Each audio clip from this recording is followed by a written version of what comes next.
ልክ ስልጣን ላይ እኮ እንደወጣ ደብረ ጽዮን የትግራይ ህዝብ አሁንም በድጋሚ ተከቧል ነው ያለው። ቲፒኤልኤፍ ይሄ ማዕቀብ ስለተደረገበት ብቻ ራሱን ከጦርነት ሊያቀብ ይችላል ወይ? የቪዛ ማዕቀብ ነው እነሱ ብቻ ሳይሆን ቤተሰቦቻቸው ጭምር። አሁን አብዛኛው ቤተሰቦቻቸው ውጭ ሀገር አሉ።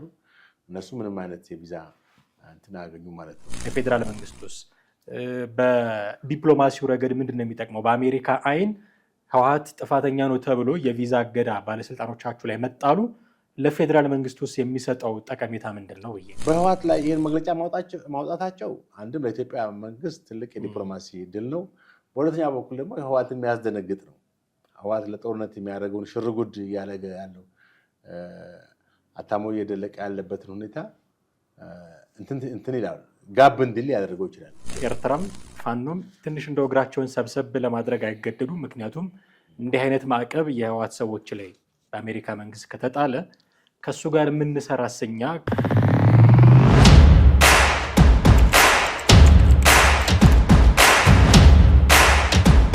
ሰላም፣ እንዴት አላችሁ? ውድ ቤተሰቦቻችን ዘኢትዮጵያ ቻናላችንን እየተከታተላችሁ ትገኛላችሁ። ጥላሁን አክሊሉና ማህደገፋ ከእናንተ ጋር ቆይታ እናደርጋለን። በትናንትናው ዕለት የአሜሪካ መንግስት ውጭ ጉዳይ ሚኒስቴር መስሪያ ቤት የህወሓት አመራሮችና ቤተሰቦቻቸው ላይ የቪዛ እገዳ ጥሏል። ለሰላም የተከፈቱ በሮችን በመዝጋት የጦርነት ስጋት በመሆን የሚሉ ምክንያቶችን በማስቀመጥ ነው አሜሪካ ይህንን እርምጃ የወሰደችው በህወሓት አመራሮች ላይ። ይሄ እርምጃ እንዴት ይታያል? እነማንስ ላይ ደግሞ ተያያዥ ጉዳቶች ያመጣል? አንድምታዎች ውስጥ ምንድን ናቸው? የሚሉትን ጉዳዮች ቀጠናው ላይ ካለው ነባራዊ ሁኔታ ጋር አስተሳስረን ለማንሳት እንሞክራለን። እስከ ፕሮግራማችን ፍጻሜ ድረስ አብራችሁን ቆዩ። እንዴት አለህ ጥሌ? ሰላም ነኝ። ሰላም። እንግዲህ ትላንት እንደሰማነው የአሜሪካ መንግስት ማዕቀብ ጥሏል። የቪዛ እገዳ ነው ያደረገው የህወሓት መሪዎች እና ቤተሰቦቻቸው ላይ ጭምር ነው ይሄ የቪዛ እገዳ የተደረገው። ይህን የቪዛ እገዳ እንዴት እንዳገኘው ብትነግረኝ ደስ ይለኛል። ምክንያቱም አሜሪካ ይህንን የቪዛ እገዳ ስትወስድ ብዙ ነገሮችን ልታገናዝብ ትችላለች የሚል ቅድመ ግምት መውሰድ እንችላለን። መቼም ዝም ብላ ከመሬት ተነስታ እከሌ ስላስጠላት እከሌን ስለወደደችው እገዳ የምትጥል አይደለችም። ከዚህ በፊት ታስታውስ እንደሆነ የሰሜኑ ጦርነት ወቅት የኢትዮጵያም ባለስልጣናት እንዲሁ ተመሳሳይ እገዳ ተጥሎባቸው እንደነበረ እናስታውሳለን። አሁን ድረስ ፈቃድ ያላገኘ ኢትዮጵያ ከአግዋ እንደተሰረዘች ሁሉ እናውቃለን። ከቀረጥ ነፃ አንዳንድ ሸቀጦችን የማስገባት እድል እንደተነጠቀች እስካሁን ድረስ የተመለሰ አይደለም። በእርግጥ በባይደን ጊዜ የነበረ ነው። እስካሁን ግን መፍትሄ ያገኘ ጉዳይ አይደለም። በየጊዜው ኢትዮጵያ ውስጥ ችግር ባየች ቁጥር እንዲህ አይነት ማዕቀቦችን ትጥላለች። አሁን ተራው የህወሓት ሰዎች ሆነና መሪዎቻቸውና ቤተሰቦቻቸው የቪዛ እገዳ ተጥሎባቸዋል። እንዴት አገኘው? ከዛ በፊት ግን በኢትዮጵያ ውስጥ የቪዛ እገዳ ወይም ጉዞ እገዳ ለሁለተኛ ዙር ነው። እዚህ እንደሆነ በ2013 እስከ 15 በነበረው የትግራይ ጦርነት ጋር በመከላከያ ሆነ በትግራይ ጦርነት መካከል በነበረው ጦርነት የኢትዮጵያ መንግስት ባለስልጣኖች ነበሩ፣ ከፍተኛ ባለስልጣኖች የቪዛ እገዳ ተጥሎባቸው ነበር። ይሁንና ይህ የቪዛ እገዳ ምን ያክል ተግባራዊ ሆኗል የሚለውን ነው። ከዛ ከጥቂት ጊዜ በኋላ የተለያዩ የኢትዮጵያ መንግስት ባለስልጣናቶች ወደ ውጭ ሀገር ሄደዋል አይደል? ካስታወስክ ማለት ነው። እና ተግባራዊነቱ ትንሽ እገዳ ተጣለ በጣም። ከዛ ውስጥ ተግባራዊነቱ ላይ ውሳኔው ላይ ወይም በማስፈጸም ሁኔታ ላይ አልነበረም ማለት ሄዱ ነበር ማለት ነው። አሁን እንግዲህ ለሁለተኛ ጊዜ ነው በኢትዮጵያ ውስጥ ህወሓት ላይ ሲጣል የቪዛ እገዳ ለሁለተኛ ጊዜ ነው። አሁን እንዴት መጣሉ ምን ያክል ትክክል ነው የሚለውን ስትመለከት መጀመሪያ አሜሪካ ይህንን ጉዳይ አጤናው ነው። ህወሓት አሁን ወደ ስልጣን የመጣው ነባር ማለት የቀድሞ ምክር ቤት አማካኝነት ምክር ቤቱን ህጋዊ አድርጎ ፈርሶ የነበረውን ምክር ቤት ማለት ነው። ምክር ቤቱ የፈረሰው መቼ ነው? በ2013 ዓ.ም በ2015 ነው የፈረሰው ማለት ከስምምነቱ በኋላ የተቋቋመው 2013 ዓ.ም ነው። እና ከዛ በኋላ ይህ ምክር ቤት አምጥቶ ነው ወደ ስልጣን የመጣው። ወደ ስልጣን ሲመጣም ጊዜያዊ አስተዳደር የነበሩትን ጀነራል ታደሰ ወረደን በኃይል ከቦታቸው አንስቶ ነው እና የህወሓት ሊቀመንበርን ዶክተር ደብረጽዮንን በቦታቸው ሹሟል ማለት የጊዜያዊ አስተዳደሩን ወደ ክልላዊ አስተዳደር በሚል ቀይሮ በአሁኑ ሰዓት ስልጣን ላይ ያለ ህወሓት እንግዲህ ክልሉን ያስተዳደር ነው። ይሁን እንጂ ክልሉን ማስተዳደር ከጀመረው ካለፈው ግንቦት መጀመሪያ መሰለኝ 5 አካባቢ ነው ጀምሮ በአሁኑ እስካሁን ድረስ ባለው ሁኔታ ከፍተኛ ስጋት በክልሉ እየታየ ነው። የጦርነት ደመናዎችም በጣም ያንዣበቡ ነው። ዜጎችን ማለትም የክልሉን ተወላጆች በኃይል ወደ ማሰልጠኛ የማውሰድ ሁኔታዎች በስፋት የተካሄደ ነው። የአስገዳጅ ውትድርና ማለት ነው። ግዳጅ ውትድርና እያፈሱ በአፈሳ እየወሰዷቸው እንደሆነ በተለያዩ መገናኛ ብዙሃን በተለያየ ጊዜ የተገለጸ ይገኛል። እንግዲህ በትግራይ ያለውን የጦርነት ማንዣበብ ወይም የጦርነት ሁኔታን አስመልክታ የአሜሪካ የውጭ ጉዳይ ሚኒስትር ማርኮ ሩቢዮ በኩል ነው ያላቸውን የውጭ ፖሊሲ ስልጣን በመጠቀም ነው ይሄን በውጭ ጉዳይ ሚኒስትር ቃል አቀባዩ ቶማስ ፒጎት በኩል ሰኔ 11 ማለትም ትናንትና 2018 ዓ.ም በትግራይ ክልል ያለውን ቀውስ በሰላማዊ መንገድ ለመፍታት በሚል ነው ቀጥተኛ ተሳትፎ ባላቸው ተባባሪዎች እና በሆኑ ግለሰቦችና በቤተሰቦቻቸው ጭምር የቪዛ ማዕቀብ ተካሂዷል። ወደ የትኛውን ቦታ መንቀሳቀስ እንደማይችሉ ነው እና ይሄም በክልሉ ድጋሚ ሊያገረሽ ይችላል የተባለውን የመጣውን የጦርነት አዝማሚያ ሊያቆም ይችላል በሚል አንዱ የመፍትሄ ሀሳብ ነው። እንግዲህ ምናልባት አሜሪካ ይህንን እርምጃ ስትወስድ የህወሓት ባለስልጣናቶች ድንግጥ ብለው ፈርተው ወደ ጦርነት የሚወስደውን የሚያደርጉትን እንቅስቃሴ ሊያቆሙ ይችላሉ በሚል ነው። እዚህ ጋር እንግዲህ አሜሪካ ይህንን እርምጃ ወስዳ አለች። በዚህም እርምጃ ላይ ማለት ይህንን መግለጫ ወጥታለች። ይህም መግለጫ የህወሓት ባለስልጣናቶች ከቦታ ቦታ እንዳይንቀሳቀሱ የሚያደርግ የቪዛ ማዕቀብ ነው። እነሱ ብቻ ሳይሆን ቤተሰቦቻቸው ጭምር። አሁን አብዛኛው ቤተሰቦቻቸው ውጭ ሀገር አሉ። እነሱ ምንም አይነት የቪዛ እንትን አያገኙ ማለት ነው። ከዚህ ጋር በተያያዘ እንግዲህ አሁን ህወሓት ባለስልጣናቶች ይህን ነገር እንዴት ያዩታል የሚለውን ደግሞ ትመለከታለህ። ማለት አንዳንድ ጊዜ ለህግ እና ለመርህ ወይም ኢቭን ለዓለም አቀፍ ህግ የማይገዙ መሆናቸው ይታወቃል። የህወሓት ባለስልጣናቶች ምናልባት ህግ አለመገዛታቸው በዚህ በሀገር ውስጥ ብቻም ሳይሆን በዓለም አቀፍ ደረጃም ሲጥሱ በተደጋጋሚ የሚስተዋል ነገር እንደሆነ ትመለከታለህ። አሁን ባለፈው በ2013-15 በነበረው ጦርነት እንግዲህ ያ ሁሉ ህዝብ አልቆ ኦልሞስት እስከ 600,000 ሰው ነው። አሁን አሜሪካ ራሱ በውጭ ጉዳይ ፖሊሲ በኩል አወጣ እስከ 600,000። ይሄን ያክል ህዝብ አልቆ ድጋሚ ወደ ጦርነት የመግባት ፍላጎት ማሳየት በጣም ከባድ ነው። ዛሬም በጣም በአስገዳጅ ሁኔታ ወጣቶችን እየመለመሉ ከቤታቸው እያንኳኩ ቤት ለቤት አሰሳ እያደረጉ ከመንገድ ላይ ከዚህ ሰብሰብ ብለው ካሉማ ምንም ምህረት የለም። በቃ እንዳለ አፍሷቸው ነው የሚወስዷቸው እና ከተለያዩ ቦታዎች እየወሰዷቸው ከትምህርት ቤት ሳይቀር ትምህርት ቤት ያው ቀድሞ ነው የተዘጋው። ትዝ ይል እንደሆነ ባለፈውም ተናግረናል። ግንቦት ውስጥ ነው የተዘጋው። በመሰረቱ ትምህርት ቤት በኢትዮጵያ ውስጥ ሰኔ እስከ ሰኔ 30 ነው። በአብዛኛው እንደዛ ነው አይደል? ግን ቀድሞ ነው ተማሪዎች እንዲዘጉ ትምህርት ቤት የተዘጋው። ይሄም ክልሉ ምን ያክል ለጦርነት የተዘጋጀ ልጆችን ወጣቶችን ለጦርነት ያዘጋጀ መሆኑን ነው የምትመለከተው ማለት ነው። ከዚህ ጋር በተያያዘ ከውጭ ኃይሎች ጋርም ከፍተኛ ግንኙነት እያካሄዱ እንዳለ ነው የምትመለከተው። ከነዚሁም ከሱዳን መንግስት ከስልጣን ላይ ካለው ከአልቡራኒ ጋር አብሮ እየሰሩ መሆናቸውም መረጃዎችም የወጡ ነው። ይሄ አልቡራኒ መንግስት እንግዲህ በአሜሪካን አሸባሪዎች እንትን ውስጥ ማለት ሙስሊም ብራዘርሁድ ካሉ በግብፅ ከሚንቀሳቀሱ ጋር ግንኙነት እንዳለው የሚነገርለት የአሸባሪ ኃይል ጋር እየሰራ እንደሆነ ነው እንደነ አልሸባብ ጋር። ስለዚህ እነዚህ ደግሞ በአሜሪካን ሊስት ውስጥ በአሸባሪነት የተፈረጁ ናቸው። አሁን ህወሓት ከዚህ ከአልቡራኒ ጋር መስራቱም ራሱ ከአሸባሪ ኃይሎች ጋር እንደሚሰራ ነው አሜሪካ የውጭ ጉዳይ ሚኒስትር በኩል የወጣው መግለጫ ማለት ነው። በአሁኑ ወቅት በጣም እንግዲህ በትግራይ ክልል ውስጥ ሌላው ከባድ የሆነ ነገር ምንድነው? በክልል ውስጥ ያሉ የኢኮኖሚና ማህበራዊ ሁኔታዎች በጣም የተቀዛቀዙ፣ ህዝቡ ከዕለት ተዕለት የሚያደርጋቸውን ሁኔታዎች በስጋትና በፍርሃት የተሞሉ መሆናቸው ነው የተለያዩ መረጃዎች የሚያመላክቱት። በክልል ውስጥ ይሄንን ስጋት የጦርነትን ስጋት ፈርተው ብዙ ሰዎች ያው ተይዘው በኃይል ተይዘው ወደ ጦርነት እንዳይገቡ ከመቀሌ እና ከተለያዩ የትግራይ ክልል ከተሞች እየሸሹ ወደ አዲስ አበባ እና ወደ ተለያዩ አጎራባች ወደ አማራም ክልል ምናምን ለአፋርም እየጠፉ ነው ያሉት። በዚህ ሁኔታ ላይ በጣም ብዙ ሰዎች ተጓዥ ሆነዋል ማለት ይቻላል። አሁን አውሮፕላን ለማግኘት 2 ሳምንት ያስፈልጋል።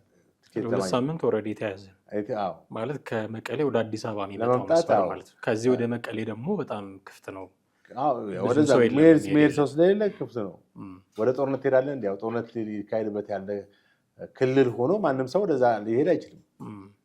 እንደገና ደግሞ በኖርማል ትራንስፖርት በባስ ምናምን ደግሞ እስከ 4 ቀን ትኬት ቆርጣ 4 ቀን ተጠብቃለህ ማለት ነው ለማግኘት እንጂ ትኬት እንደቆረጥ ወዲያው አታገኝም። ይሄ እንግዲህ በክልሉ ያለው ከባድ ማህበራዊ ቀውስ ነው። ሌላም ኢኮኖሚያዊ ቀውስ እንግዲህ ክልሉ አሁንም በተለያዩ የኑሮ ውድነት፣ የስራ አጥነት እና የተለያዩ ችግሮች ውስጥ እንዳለ ነው የምትመለከተው። ክልሉን በዚህ አይነት ሁኔታ ውስጥ ባለበት ሁኔታ ነው እንግዲህ ህወሓት እንደገና ወደ ጦርነት ለማስገባት እየጣረ ያለው ማለት ነው። እንግዲህ አሜሪካ ይሄንን ማዕቀብ ስትጥል የቪዛ እገዳ ስትጥል ልናያቸው የሚገቡ በርካታ ጉዳዮች አሉ። አሁን አንተ ያነሳቸው ትግራይ ክልል ውስጥ ያለው ስጋት፣ የህወሓት አመራር ከዚህ በፊት መስርቶ የነበረው መንግስት እንደገና ጊዜ አስተዳደሩን በኃይል አስነስቶ መልሶ መቆጣጠሩ ብዙ የጦርነት ስጋቶች ክልል ውስጥ እንዲኖር ያደረገ ነው። ከዚህ እንዲታቀብ እና በተያያዥም ደግሞ ቀጠናዊ ጉዳዮች ከና አልቡርሃን ኃይል ጋር መስራቱም ለእንደዚህ አይነት ጉዳዮች በር ከፍቶላታል የሚል ነው። ነገር ግን አንድምታዎቹ ምንድን ናቸው? አሁን ቲፒኤልኤፍ ይሄ ማዕቀብ ስለተደረገበት ብቻ ራሱን ከጦርነት ሊያቀብ ይችላል ወይ? ምን ማለት ነው ለቲፒኤልኤፍ ራሱ ይሄ ነገር? የቪዛ እገዳ ተጥሎባቸዋል መሪዎቹ ሲባሉ እንዴት ነው የሚረዳው? ከዚህ በኋላ እድል የለኝም ከመንግስት ጋር ከመነጋገር ውጭ ብሎ እንዲያስብ ሊያስገድደው ይችላል። የፌዴራል መንግስት ውስጥ ምንድን ነው አንድምታው? ከዚህ አሁን የፌዴራል መንግስቱ በተለያዩ አውትሌቶቹ በኩል በሚዲያዎቹ በኩል በደንብ ሲያራግበው ነበረ። ትናንትና ይህን የአሜሪካን መግለጫ በደንብ አድርጎ ሲያራግበው ነበረ። ፕሮፓጋንዳ ሲሰራበት ነበረ። የፕሮፓጋንዳ የበላይነቱን ለመያዝ ሙከራ ሲያደርግ ነበረ። ይፈልገው ነበረ ማለት ነው። በዚህ ደረጃ የሚፈልገው ከሆነ ለእሱስ አንድምታው ምንድን ነው? ምን ይጠቅመዋል? የፌዴራል መንግስቱስ በዲፕሎማሲው ረገድ ምንድን ነው የሚጠቅመው? በአሜሪካ አይን ህወሓት ጥፋተኛ ነው ተብሎ የቪዛ እገዳ ባለስልጣኖቻችሁ ላይ መጣሉ ለፌዴራል መንግስት ውስጥ የሚሰጠው ጠቀሜታ ምንድን ነው? ትክክል። እንግዲህ ጥሩ ሀሳብ ነው ወይም ጥያቄ ነው። የፌዴራል መንግስት እንደሚታወቀው በ2013 እስከ 15 በነበረው ጦርነት አሜሪካና አውሮፓ ሌሎችም የውጭ ዓለም አቀፍ ማህበረሰብ ወይም አካላት ከትግራይ ጎን ነበር የተሰለፉት። ሚዲያው ሳይቀር ኢንተርናሽናል ሚዲያው ሳይቀር ከህወሓት ጎን ነበር የተሰለፉት። የተለያዩ ዶክመንተሪዎች ይሰሩ ነበር። በቃ ጥፋተኛ የፌዴራል መንግስቱ እንደሆነ በማለት በሱ ላይ በማላከክ ከፍተኛ የሆነ ዘመቻ ተከፍቶ ነበረ ታስታውስ እንደሆነ እና በዚህ ጦርነት ወቅት ያው በጣም ከፍተኛ ደም አፋሳሽ ጦርነት ነው። ብዙ ወጣቶች ብዙ ሰዎች የተገደሉበት ጦርነት ነው። በሁለቱም ሳይድ ማለት ነው። በትግራይ ብቻ አይደለም። በመከላከያ ሰራዊት ከመከላከያ ሰራዊት ጎን ደግሞ የተሰለፉ የክልል ኃይሎች አሉ። እንደ ፋኖ የመሳሰሉም ደግሞ በወቅቱ ከፌዴራል መንግስት ጋር የተሰለፉ ነበሩ። እና በሁለቱም ወገን በዛም በዚህም በኩል ብዙ ሰዎች አልቀዋል ማለት ነው። እና በዚህ ጦርነት ወቅት ግን ትዝ ይልህ እንደሆነ እስከ መጨረሻው ድረስ እነ ቢቢሲ እና አልጀዚራ ሲኤንኤን በጣም አይናወጣ ድጋፍ ነበረ ለቲፒኤልኤፍ ሲሰጡ የነበረው። ይሄ በኢትዮጵያውያን ዘንድ ከፍተኛ ተቃውሞ አስነስቶ እንደነበር ይታወሳል። ኖሞር እንቅስቃሴ ነበር። ኖሞር የሚል ነጩ ፖስታ ወደ ነጩ ቤተመንግስት የሚሉ እንቅስቃሴዎች ነበር። አይረሳም። የሚቀርብ ጊዜ 4-5 ዓመት ወይም ከዛ ያነሰ ጊዜ ነበረ ይሄ የተከሰተው። እና አሁን ግን እነ አሜሪካን ከኢትዮጵያ መንግስት ህወሓትን በመቃወም እንደዚህ አይነት ማዕቀብ ማስቀመጣሉ ለኢትዮጵያ ትልቅ የፖለቲካ ትርፍ ነው። ትልቅ ዲፕሎማሲ ነው። ራሱን የቻለ ዲፕሎማሲ ጌን ያደረግንበት ነው። በዓለም አቀፍ ዲፕሎማሲ አሁን በአሁኑ ሰዓት ጦርነት ማለት ዝም ብለህ የምትዋጋው ብቻ አይደለም መሆን ያለበት። የዓለም አቀፍ ተቀባይነት አገራት ድጋፍ ያስፈልገዋል። ምልህ ፍትሐዊ አንተ ትክክለኛውን ዓላማ እንኳን ይዘህ ብትዋጋ ዓለም አቀፍ ድጋፍ ከሌለ ብዙ ጉዳት አለው። ምክንያቱም ሀያላን ሀገሮች ናቸው። የፈለጉትን ነገር ቢሉ ይሰማሉ፣ ተደማጭነት አላቸው። ሌላው ዓለም አንተ የምትለውን ሳይሆን እነሱ የሚሉትን ያዳምጣል። ሚዲያው በእነሱ ቁጥጥር ስር ነው ያለው። ስለዚህ በህወሓት ላይ ይህን መግለጫ ማውጣታቸው አንድም ለኢትዮጵያ መንግስት ትልቅ የዲፕሎማሲ ድል ነው። በሁለተኛ በኩል ደግሞ ህወሓትን የሚያስደነግጥ ነው። ህወሓት ለጦርነት የሚያደርገውን ሽርጉድ እያደረገ ያለው አታሞ እየደለቀ ያለበትን ሁኔታ እንትን ይላል፣ ጋብ እንዲል ሊያደርገው ይችላል። ገብተዋል። በክልል ውስጥ ያንዣበበ ያለው ጦርነትን ሰከንድ እንዲል ሊያደርገው ይችላል። እንግዲህ ወደ ውስጡ መመልከት ከቻለ ማለት ነው። አሁን የህወሓት እንቅስቃሴ ደግሞ አንዳንዴ እሱም ራሱ በውጭ ኃይሎች የሚደገፍ እንደመሆኑ መጠን ማለት ከእንደ ሱዳን ኢቨን ግብፅ ጋር ሁኔታ ያለው ከኤርትራም ጋር በልበል የሚሉት አይነት ስለሆነ እነሱን ተማምኖ የሚያካሂዱ ነው። ይሄ የራሱንም የፖለቲካ ሁኔታ ኪሳራውንም ለማካካስ የሚያደርጋቸው ጥረቶች ናቸው። በትግራይ ህዝብ ዘንድ ተቀባይነት ሊያገኝ የሚመስለው ይሄን ጦርነት ሲያካሂድ ነው። እንዴ ልክ ስልጣን ላይ እኮ እንደወጣ ደብረጽዮን የትግራይ ህዝብ አሁንም በድጋሚ ተከቧል ነው ያለው። የሌለ ኢሜጅ እኮ ነው የሚፈጥረው። ከበባ ውስጥ ነው ያለው። በየትኛው ከበባ እንደሆነ እንግዲህ አሁን ህዝቡ ያንን መቀበሉ አግባብ አይደለም። ተቀብሏል ብለህ ታስባለህ? ሰፊ ተቃውሞ በትግራይ ክልል ውስጥ አለ። ተቀብሏል አልተቀበለም የሚለውን እንግዲህ ያ የሚታየው የህዝቡ ተቃውሞ ሲሆን ነው። ግን ምን ያክል ሰው ተቃውሞ አሁን እንዳልከው አሁን ከዚህ በፊት ከምናየው በተለየ ቅድም እንደውም እንዳነሳው ብዙዎች ከክልሉ ለመውጣት ሙከራ እያደረጉ ነው። በማህበራዊ ሚዲያ ድምፆቻቸውን የሚያሰሙ ትልልቅ አዛውንቶች ሁሉ እናንተ ቢሮ ተቀምጣችሁ አሁን የታሰሩ እናት አሉ። አንዲት እናት የ76 ዓመት እናት እንደዚህ እና እናንተ ቢሮችሁ ተቀምጣችሁ ወጣቱን ውጣ ዝመት ትሉታላችሁ፣ ይሄ አግባብ አይደለም የሚል ቃለ ምልልስ እስኪሰጡ ድረስ እና ተቃውሞ አለ። አሁን ተቃውሞ በምን ደረጃ ያልኩት ምንድን ነው? በሚፈለገው ልክ ላይ ወይም በሚፈለገው ደረጃ ተቃውሞ አልተቀረበም። ምልህ በቃ ህወሓት ለትግራይ ህዝብ 50 ዓመት ሙሉ ያደረሰውን በደል ያደረሰውን ጭቆና እና መከራ፣ ጦርነት፣ ስደት እነዚህን ሁሉ በማሰብ ህዝቡ ከፍተኛ አንድነትን አሳይቶ ተቃውሞን በጣም የጠናከረ ተቃውሞ ማድረግ ነበረበት። በዛ ልክ አልተቃወሙም ለማለት ፈልጌ ነው እንጂ ተቃውሞማ አድርገዋል። እና አሁን እንግዲህ ይሄ ጦርነት በዛ በትግራይ ክልል ብቻም ሳይሆን ቀጠናዊ ሊያደርገው የሚችል ነገር እንዳለ ነው የምትመለከተው። የቲፒኤልኤፍ ፍላጎትም ያ ይመስለኛል፣ ጦርነቱን ቀጠናዊ ማድረግ። ቀጠናዊ ሲባል ምንድን ነው? በኢትዮጵያ መንግስትና በህወሓት መካከል የተጀመረው ጦርነት ወደ ሱዳንም እንዲያገረሽ፣ ወደ ጎረቤት ሀገር ሶማሌም እንዲያገረሽ፣ በኤርትራም በኩል እንዲቀሰቀስ፣ በተለያዩ አቅጣጫዎች ብቻ በኢትዮጵያ ባሉ አጎራባቾች ሁሉ የጦርነት ዘመናዎች። በዚህን ጊዜ እንግዲህ እሱ ፖለቲካል ጌን ማድረግ የሚፈልገው ነገር አለ። አንድነቱን የበለጠ ሊያጠናክር ይመስለዋል። ትግራይን በቃ የትግራይን ሀያልነትን በዛ ቦታ ላይ ያረጋግጥ ይመስለዋል። ያጣውን ሂሮይነት ማለት ጀግንነትም እንደገና መልሶ የሚያገኝ የሚመስለው ነገር አለ። በአጠቃላይ ግን ጦርነቱን እየፈለገው እንደሆነ ትመለከታለህ። በቃ ጦርነት ፈልጓል እንጂ ሌላ ነገር አይደለም።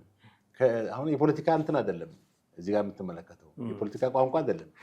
ጦርነት የፈለገበት ሁኔታ ምንድን ነው? አንድነቱን ለማጠናከር ነው። ለትግራይ ህዝብ አስቦ ነው። ለትግራይ ህዝብ አስቦ ነው። ለትግራይ ህዝብማ ያሰበ ቢሆን ኖሮ ያ ሁሉ ህዝብ አልቆ እንደገና በጸጸት ውስጥና በቁጭት ውስጥ ገብቶ ህዝቡ እንደገና ለመካስ በልማት በስራ በምናምን ለመካስ ይነሳ ነበር። ግን አሁንም ከጦርነት ወደ ጦርነት ነው እያሸጋገረው ያለው። ይሄ ግን አንድ የሚጠቁመን ነገር የለም። ከዚህ በፊት ለቲፒኤልኤፍ ያደላ ነገር ያደርጉ ነበር ያልናቸው ቅድም የጠቀስካቸው ሚዲያዎች ምዕራቡ ዓለም በጥቅሉ ለቲፒኤልኤፍ ያደላ አይነት እንቅስቃሴ ውስጥ ነበረ። የኢትዮጵያን ባለስልጣናት እንደውም የአማራ ክልል ሁሉ ጭምር ብሎ ማዕቀብ ይጣሉ ነበረ። እንዲህ እንዲሆን የሚያደርጉ ደግሞ ሎቢስቶች ነበሩት ቲፒኤልኤፍ። አሁን እነዚህ ሎቢስቶች አቅም እየከዳቸው አይ ቲንክ ቲፒኤልኤፍ ራሱ ወይ የገንዘብ ምንጩ ደርቆበት ለነሱ የሚከፍለው ነገር አንሶት ወይ ደግሞ ትልልቁ ሎቢስቶችን አፎርድ ማድረግ ሳይችል ቀርቶ ይሆን አላውቅም። ግን ይሄ አቅሙ አሁን የለም እንድንል አያደርገንም። ምክንያቱም የአሜሪካ መንግስት አሁን ይህን ማዕቀብ ጣለ፣ አሜሪካ ጣለች ማለት ሌሎች አካላት ሊከተሏት እንደሚችሉ መገመት ቀላል ነው የሚሆነው። የአውሮፓ ህብረት፣ የተባበሩት መንግስታት ድርጅት እንደዚህ ተመሳሳይ ማዕቀቦችን ሊጥሉ ይችላሉ። ሚዲያዎችም የአሜሪካን ማዕቀብ የሚያጎሉ ፕሮግራሞችን ሊሰሩ ይችላሉ። እሷን ነው የሚከተሉት በአብዛኛው እሷ የምትመራው እንቅስቃሴ ስለሆነ። ይሄ ሁሉ እንዲሆን ግን ከዚህ በፊት እንዳይሆን አድርጎ የነበረው ሎቢ የማድረግ አቅማቸው ምናልባት አሁን ከድቷቸው ይሆን የሚል ጥያቄ እንድናነሳ ያደርገን። ትክክል። አሁን ቲፒኤልኤፍ እንግዲህ አንድ ዋና የሚተማመንበት ነገር ነው የተመታው። የሚተማመነው ምንድን ነው? በአሜሪካን ድጋፍ አገኛለሁ በሚል ነው ሁልጊዜ የሚንቀሳቀሰው። ባለፈውም ድጋፍ አግኝቷል፣ የምዕራቡን ዓለም ድጋፍ አግኝቷል። አሁንም በዛ መንገድ ይሄ ይደግፉኛል ብሎ ነበር ያስበው። የአብይን መንግስት ስለሚጠሉ ለእኔ ድጋፍ ይሰጡኛል የሚል ነው። አሁን የወጣው መግለጫ እና የወጣው ማዕቀብ ደግሞ አከራካሪውን ነው የመጣው።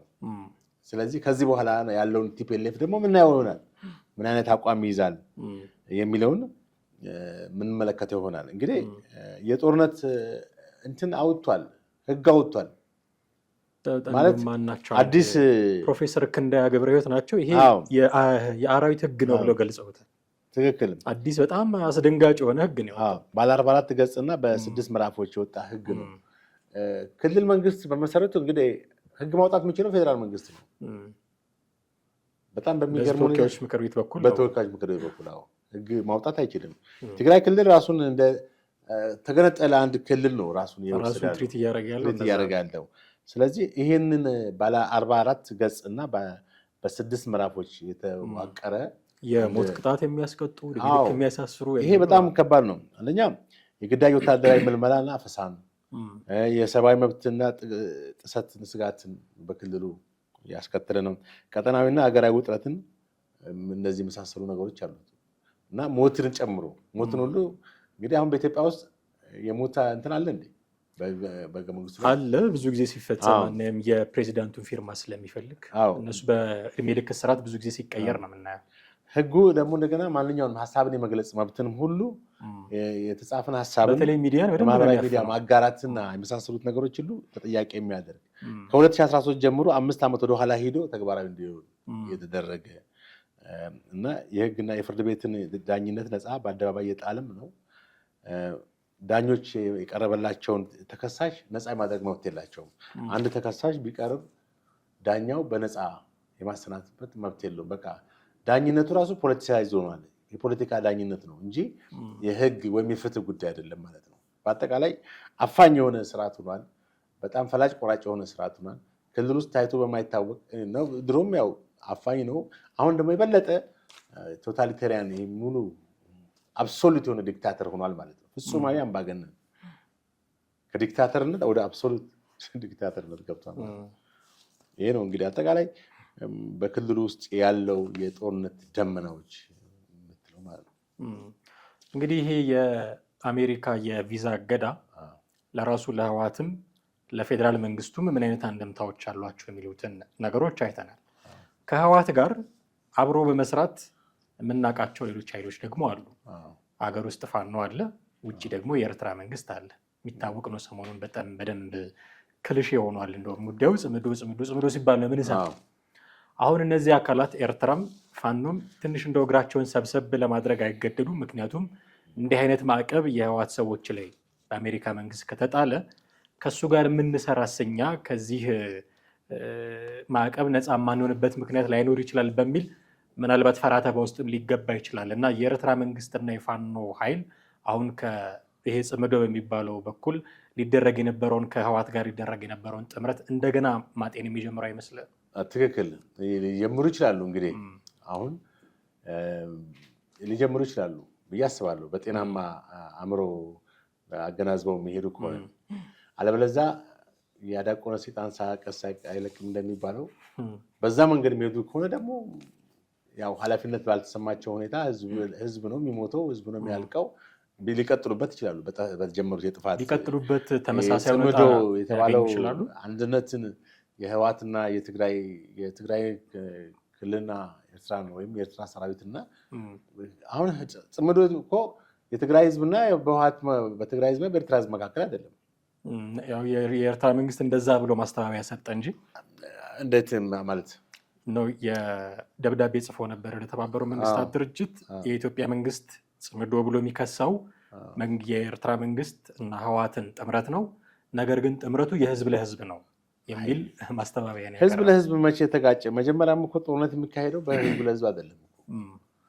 በፓርቲና በአገር እመራለን ወይም ክልል እመራለን በሚሉ ኃይሎች መካከል እኮ የተካሄደው 91 የተካሄደው እኮ በኤርትራ ህዝብና የትግራይ ህዝብና እንዋጣለን ብሎ በአድማ ላይ እና በዛላምበሳ ላይ አይደለም እኮ ግጭት የፈጠሩት።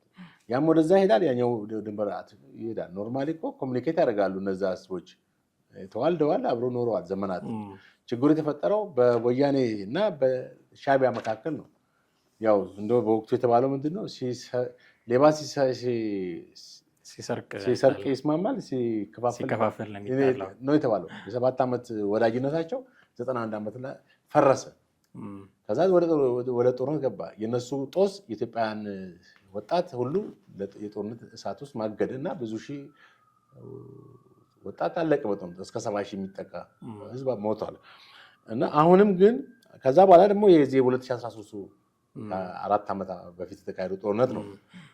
እሱም እንደዛው በጣም ብዙ ሺህ ሰዎችን አጨደ። አሁን ደግሞ ሌላ ጦርነት ነው የተደገሰ ያለው ማለት ነው። አሁን የሚካሄደው ጦርነት ደግሞ ክልሉን የትግራይ ክልል ሙሉ በሙሉ ያፈርሳል ብዬ ነው፣ ወይም ክልሉን ወደዚህ ወደ ድንጋይ ዘመን ሊመልስ ይችላል ብዬ ነው ማሰብ።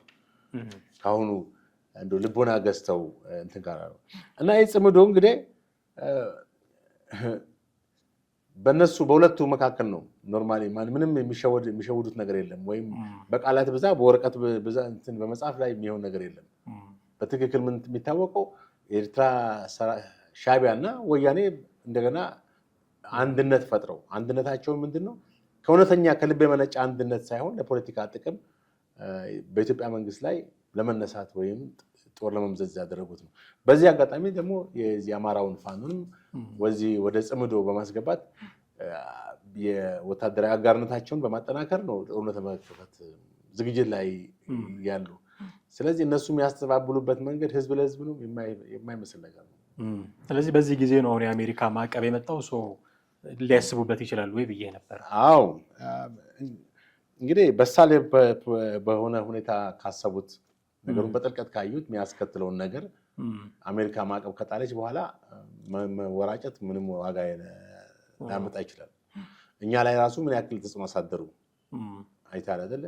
እኛ በጦርነት የበላይነት አግኝተን የእነሱ ጫና ከብዶን ነበር። ለዛ ነው ኖሞር በሚል ሙቭመንት የተጀመረው በሀገር ውስጥም በውጭም ዓለም።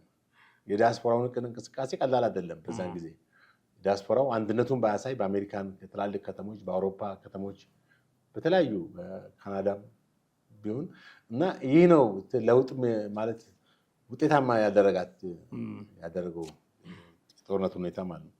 ስለዚህ ይሄ አሁን ማዕቀቡ ልቦና ሰጥቷቸው ወደ ኖርማሊ ሰከን ባለ ሁኔታ አስበው የሚል ሀሳብ አለኝ። እንግዲህ አለበለዚያ በዛኛው በተበላሸው መንገድ እንሄዳለን ካሉ ደግሞ ጥፋቱ ከባድ ነው የሚሆንባቸው። የአሜሪካ በትር እነሱም ላይ በተመሳሳይ ሊያርፍ ይችላል። ያው ኤርትራ ላይ አሁን ኤርትራ እኮ ተከሷል እኮ በሰብአዊ መብት ጥሰት ብዙ ጊዜ ይከሳል። አሁን ሰሞኑን ደግሞ ተከሷል እኮ። ሰሞኑን አንድ አይ ቲንክ የአውሮፓ ህብረት መድረክ ላይ ይመስለኛል እንዲህ አይነት የሰብአዊ መብት ጥሰቶች እንደውም ከሀገር ውስጥ አልፎ ውጭ ባሉ ዲያስፖራዎች ድረስ ተጽዕኖ ያሳድራል የሚል ክሶች እየቀረቡበት ነበር። ይሄ የማይቀር ነው። ፋኖ በተመሳሳይ እኮ በአሜሪካ ሌቭል 3 የሚባል የሽብርተኝነት ሊስት ውስጥ ገብቶ እንደነበረ እናስታውሳለን። ታዲያ ባለፈው ያቀረብነው እንትን ሌቭል 3 የሚባል ይሄም ቀላል አይደለም። አሁን እንደውም ከቲፒኤልኤፍ ጋር መስራታቸው የሚቀጥሉ ከሆነ ሌሎች ሌቭል 2 ሊያመጣው ይችላል። እንዲህ አይነት ጉዳዮች ሊኖሩ ይችላሉ። እንግዲህ ምን አይነት አዳዲስ ነገሮች ይፈጠራሉ የሚለውን ቆየት እያለን እንግዲህ የምናያቸው ነገሮች ሲኖሩ ወደ ተመልካቾቻችን ምናደርስ ነው የሚሆነው። እጅግ አድርጌ ያመሰግናለሁኝ ጥሌ። ወደ ቤተሰቦቻችን እናንተም ከኛ ጋር ነበራችሁ ቆይታ እጅግ አድርገን ነው የምናመሰግናችሁ። የዛሬው ፕሮግራማችንን እዚህ ላይ እናበቃለን። ሀሳብ፣ አስተያየት፣ ጥያቄዎች ይኖራችኋል። በተለመደው መንገድ ልታደርሱን ትችላላችሁ። ጥላሁን አክሊሉና አማሃ ደገፋ ነበርን ከእናንተ ጋር ቆይታ ያደረግነው። በሚቀጥለው ፕሮግራም በሌላ ርዕሰ ጉዳይ እንጠብቃችኋለን። ጤና ይስጥልን።